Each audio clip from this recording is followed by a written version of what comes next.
Thank you for sharing, Shirley. You have had a long-term challenge with your son. Could you identify when you were first aware there were problems and how things have evolved?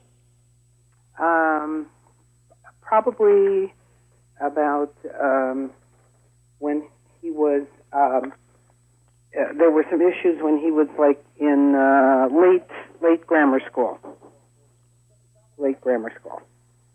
He was having some social issues. He was having problems with connection with other children. When he would connect with them, then their relationship was short-lived. And then it progressively, when he got into junior high, he was telling me that he was having some issues with kids making fun of him, and the whole thing escalated, and it became this bullying issue, just like people are talking about now. And I think it changed his whole personality. Elaborate for a moment, please. Well, he was a laughing, fun-loving kid, and all of a sudden he became internalized, and he had some issues. And I did take him to a psychiatrist who was doing some work on him and said that he needed some major personality. He needed a new personality, and he needed a new personality. Was the psychiatrist going to teach him how to have a new personality? Yeah, I have no idea. Okay. I have no idea how he was planning on doing that. And then as time went on, he was becoming introverted, and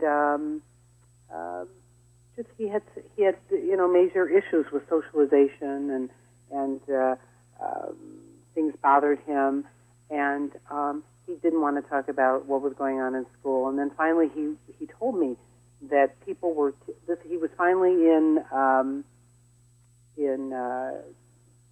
junior high, late junior high, must have been like 8th grade, that people were picking on him and making fun of him, and they always had, and they like stuck him on the bus and stuck pens in him, and people were bullying him and told him he had buck teeth and he had this so we had, I rushed and had braces put on him and trying to get him so that he felt like everybody else and comfortable. And I didn't know to what degree, but evidently the bullying was just terrible. Now, your son is how old currently? 35. Okay, he's 35. Yeah. And we know he's a smart guy. He has a master's in psychology. Yes. Right? Okay. But the problem is still there in a profound sense at age 35. What do you see at this age? Well, we work on it on a daily basis.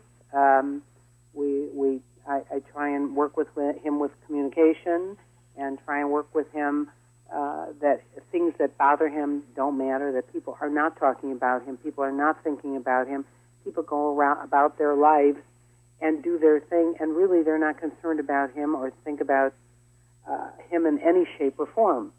But he thinks that the whole world, those same people are thinking about him on a daily basis and want to get to him. Okay, so what you're talking about is there is a thin line between social anxiety and paranoia.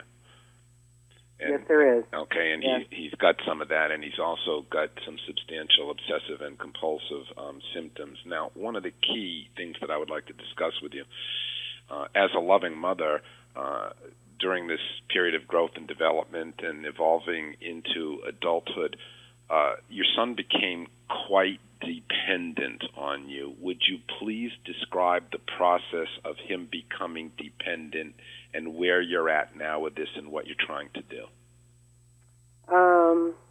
When he became dependent was probably a long process. It was probably happening on a daily basis, and I didn't see it. And he would come to me for answers for everything, and I would try to soothe and comfort him and take care of, give him all the answers and take care of everything. And then it just became our way of life, my way of life of taking care and managing. At this juncture, And for the last few years, I'm trying to make him, independent and actually with your help, without Mitchell being on the phone, you and I, you made me the quarterback, and to get, to help him over some of this stuff, which I've really seen a great, a lot of movement in that area. He does a lot of things by himself. He doesn't ask for my opinions. He really goes and just does it. And, it's a constant battle. When we try, or you try to get Mitchell to think about something, to activate his thoughts or identify feelings as something that's hard for him to do, and he gets angry because we want him to think. Mm-hmm. How does that affect you? I'm pretty happy about it. I feel that this is the right thing. He's always the night before a phone conversation with you. He always said, "Now, what are we going to talk about?" And I said, "You. You're going to do the talking. You." He said, "Well, I'm going to tell him, what happened with certain situations, and we're going to see how he, how he handles it." And then he goes, Mitchell goes, "Okay, Give one example. Resigns himself to it, that he's going to be caught up in it." Give one example now of his overdependence that is really frustrating for you. His overdependence. When he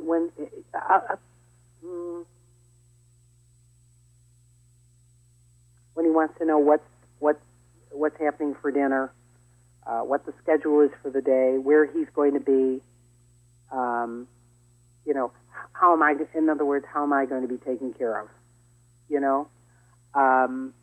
It's usually revolves around dinner. Restructuring this overdependence, you trying to empower versus enable, has been a tough ball game. What has been the toughest thing for you about restructuring this?